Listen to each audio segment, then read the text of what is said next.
Jemaat terkasih, tidak terasa kita sudah ada di bulan Februari. Ya, tahun baru rasanya baru kemarin kita rayakan. Kita sudah melewati bulan Januari dan bahkan hampir di pertengahan Februari.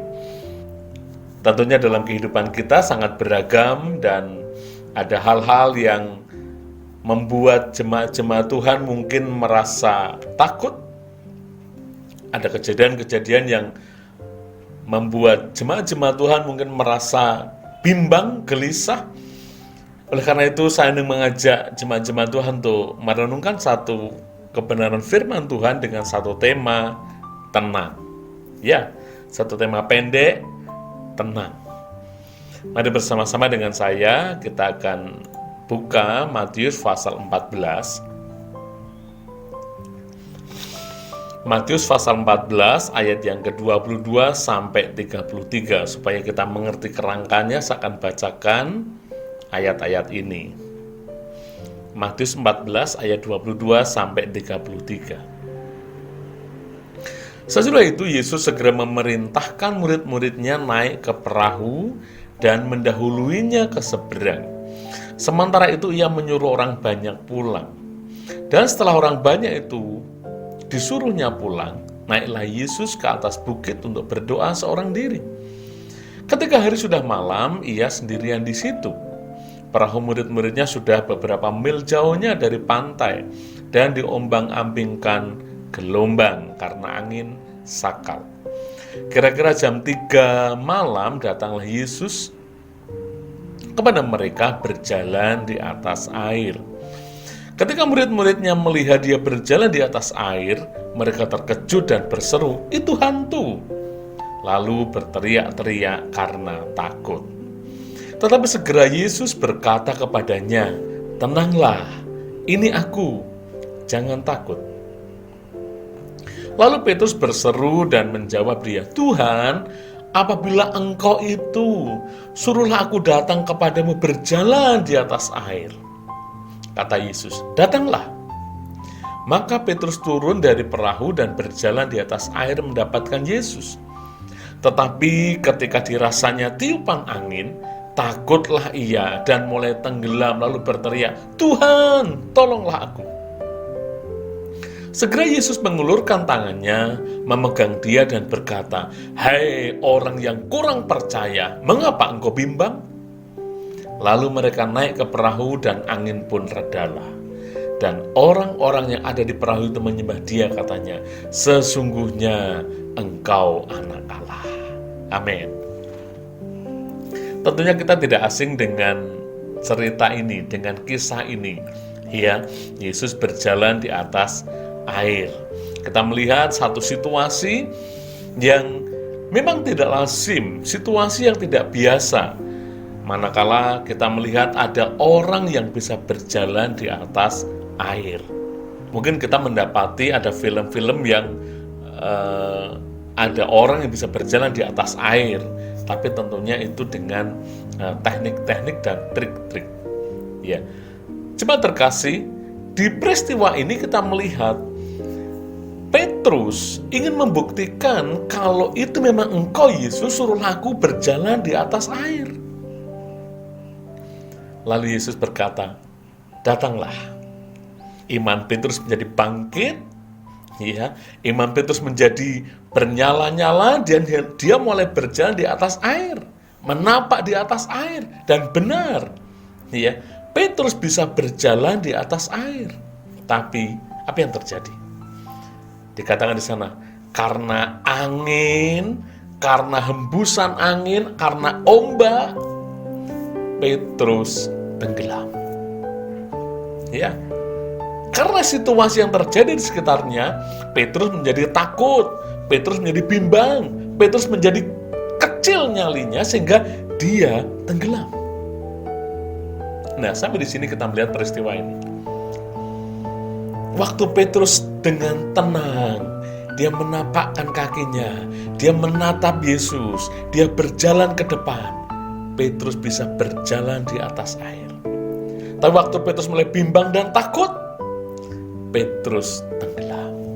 Nah, ini yang saya sampaikan bagi para jemaat-jemaat Tuhan pada hari ini. Ya, situasi tidak menentu hari-hari ini ada di sekitar kita. Ya, kita mendengar hari-hari ini kasus Omikron mulai naik, dan berita-berita kita mendengar akan terjadi gelombang ketiga COVID-19 di Indonesia.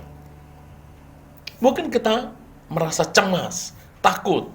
Mungkin ada beberapa kita, aduh, keluargaku ada yang di Jakarta, di mana Omikron naik dengan tinggi. Aduh, keluargaku, anakku ada kerja di Tangerang, ada di Jawa Barat. Iya. Atau, waduh, aku tiap hari harus beraktivitas di luar rumah. Bagaimana ini? Nah, bagaimana saat kita menghadapi situasi yang tidak menentu, yang secara manusia membuat kita takut, secara manusia membuat kita bimbang, khawatir? Kan, firman Tuhan di doa multiplikasi saat ini membawa kita untuk memiliki satu hal, yaitu apa? Tenang. Iya, tenang. Di perahu tadi ada Yesus. Dan apa yang membuat kita bisa tenang? Saat Yesus ada bersama-sama dengan kita. Mari kita belajar di beberapa ayat yang sudah kita baca tadi. Yang pertama, mari kita memahami bahwa Yesus itu selalu terbuka. Ya, Yesus itu selalu terbuka. Ayat 29 dikatakan, maka kata Yesus, datanglah. Maka Petrus turun dari perahu dan berjalan di atas air, ya, mendapatkan Yesus. Mari, datang.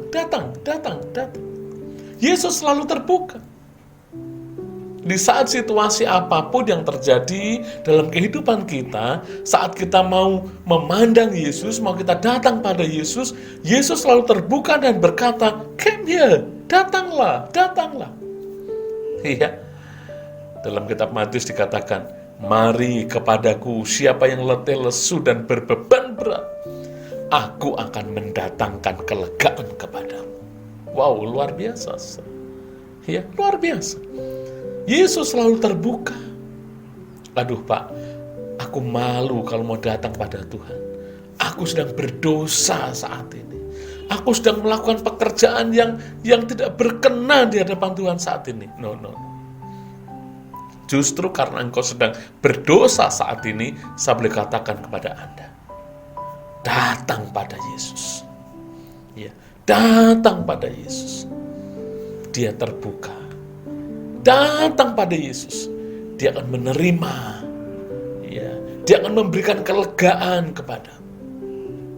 Firman Tuhan mengatakan, siapa mengaku dosa, dia akan diampuni pelanggaran-pelanggarannya. Apa yang sedang terjadi dalam hidup kita hari-hari ini? Ya. Apa yang sedang menimpa keluarga kita hari-hari ini? Maukah kita datang pada Tuhan? Atau kita datang pada yang lain? Ada banyak orang setelah dia merasa, aduh, doaku belum dijawab. Doaku kok lama belum dijawab. Lalu dia mulai melirik ilah lain. Datang kepada solusi-solusi yang lain. Kalau itu yang sedang Bapak Ibu alami, stop. Mari berbalik dan datanglah pada Yesus. Dia terbuka bagi kita. Dan kita akan mendapat ketenangan. Kita akan mendapat ketenangan. Karena apa, saudara? Hanya dekat dengan Allah saja aku tenang. Pemazmur mengatakan demikian. Hanya dekat Allah saja aku tenang. Karena daripadanya lah keselamatanku. Di mana saat kita dekat dengan Tuhan, di mana saat kita berada di hadirat Tuhan, kita bersekutu dengan Tuhan, bukankah jiwa dan roh kita, hidup kita menjadi tenang bersama Yesus? Oleh karena yang pertama kita belajar, apapun yang sedang terjadi atas hidupmu, mari datang pada Dia, dan Dia akan memberi kelegaan dan ketenangan dalam hidupmu. Yang kedua, kita belajar dari peristiwa tadi. Apa yang membuat kita tenang? Walaupun situasi tidak menentu, tapi Yesus bersama-sama dengan kita. Yang kedua, kita belajar karena Yesus selalu siap menolong kita. Pasal 14 tadi ayat 31 dikatakan, segera Yesus mengulurkan tangannya, memegang dia dan berkata, "Hai orang yang kurang percaya, mengapa engkau bimbang?" Saat Petrus tenggelam, Petrus berkata, "Yesus, tolong aku." Dan dikatakan firman Tuhan, segera Yesus mengulurkan tangannya. Wow, saudara. Kalau kita bersama-sama dengan Yesus, kita tidak perlu takut, tidak perlu bimbang lagi. Karena apa? Karena Yesus selalu siap menolong kita. Yesus selalu siap dengan tangannya yang terulur bagi kita. Ya, Dia selalu siap menolong kita. Mari kita renungkan sejenak hari-hari yang telah kita lewati. Bukankah Yesus itu selalu menyediakan pertolongan kepada kita? Kadang-kadang kita kurang sabar menanti pertolongan Tuhan. Iya, kadang-kadang kita kurang sabar menanti mujizat dari Tuhan. Tapi percayalah, apapun permasalahan kita, Dia mau menolong kita. Saya boleh saksikan sedikit hal yang baru saja kami alami. Ya, bahwa mujizat itu bisa Tuhan berikan dalam versi yang berbeda. Ya, saya tidak ada tendensi apa-apa, saya ingin share saja. Ya, di akhir tahun lalu, ya di bulan Desember akhir tahun, ya itu anak saya yang kedua harus melunasi uang gedung di tempat di mana dia kuliah. Ya, memang pendaftaran dan uang gedung bisa dicicil 3 kali selama setahun. Di tempat dia kuliah itu diterapkan seperti SPP, jadi tiap bulan bayar SPP, tapi uang gedung bisa dicicil 3 kali. Nah, SPP kami bayar terus, uang gedung kami cicil 2 kali. Nah, tiba giliran bulan Desember itu kami harus melunasi uang gedung yang jumlahnya cukup besar bagi ukuran kami. Ya, kami bersyukur kalau anak pertama itu Tuhan nyatakan mujizatnya, ada sponsor. Anak kedua benar-benar kami harus mempersiapkan dari keuangan kami sendiri. Dia bilang, harus melunasi uang gedung loh Pak, kalau tidak, saya tidak bisa ikut UAS, ya, ulangan akhir semester. Nah, konsekuensinya kalau tidak bisa ikut UAS, dia harus cuti. Jadi semester itu dianggap, satu semester dianggap lewat, dia tidak kuliah. Waduh, sayang sekali. Tapi kami sudah berdoa. Kami sudah minta pertolongan Tuhan, tapi Tuhan juga belum menyatakan pertolongannya. Lalu kami berserah anak saya, oke? Kalau memang sampai waktunya Tuhan belum memberikan berkatnya, no problem, kamu ngulang semester ini. Iya. Lalu sampai tiba waktunya, kami komunikasi dengan sekolahan, lalu sekolahan, oh tetap harus melunasi Pak, oke. Sudah tiba H-5, ya, kami ditelepon, tetap kami belum bisa membayar. Sudah sampai waktunya, kami juga belum bisa membayar. Kami komunikasi dengan bendaharanya, maaf Bu, kami belum bisa membayar, kalau anak kami harus cuti, tidak apa-apa. Dengan terbuka, dengan legowo, kami harus cuti, tidak apa-apa. Apa yang terjadi, saudara? Ya, kami kumpulkan itu tiap malam, kami berdoa dalam perenungan kami bersama keluarga. Ya, besok paginya, ya, bendahara kampus itu menelpon anak saya, lalu diberikan pada saya. Pak, begini Pak, sayang kalau anak Bapak harus cuti kuliah di semester ini. Nilainya bagus, ya aktif, sayang Pak, gini, saya yang akan perjuangkan ke universitas. Jadi silahkan hari ini, berapapun uang yang Bapak punya, silahkan transfer sebagai bukti bahwa Bapak sungguh-sungguh ada etikat untuk walaupun belum lunas, tidak apa-apa, seberapapun yang Bapak ada, silahkan transfer. Kirimkan bukti transfernya. Lalu saya akan bicarakan dengan universitas. Apa yang terjadi, saudara? Oke. Seberapa yang kami ada, kami transfer, bukti transfernya kami kirimkan, dan sehari kemudian anak saya bilang, "Pak, puji Tuhan, aku bisa ikut ulangan akhir semester dan nilaiku bisa keluar." Bapak Ibu saudara sekalian, pertolongan Tuhan mungkin tidak sesuai dengan apa yang kita pikirkan. Ya, kami bergumul sepanjang bulan.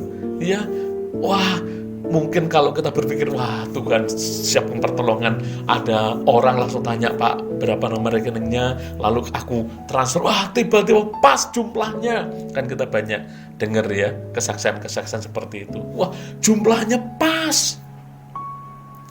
Tapi Tuhan bisa menolong lewat caranya sendiri. Ya. Mujizat bukan berasal dari luar yang memberikan langsung untuk kami bayarkan, tapi justru mujizat berasal dari dalam kampus, dari dalam universitas. Untuk apa? Memberikan solusi. Mereka yang memberikan solusi. Saya boleh ceritakan ini karena apa? Kami sudah bisa membayarnya. Kami sudah bisa melunasinya, makanya saya berani cerita seperti ini. Dan sekali tidak ada tendensi apa-apa. Saya hanya mau sampaikan, Yesus bisa menolong lewat versi-versi, lewat cara-cara apapun dalam hidup kita. Karena apa? Karena Dia itu Bapa yang setia. Sehingga jiwa kita bisa tenang bersama Dia. Ya, Dia setia, Dia mulia. Oleh karena itu, buang segala ketakutan, kecemasan dalam hidup kita.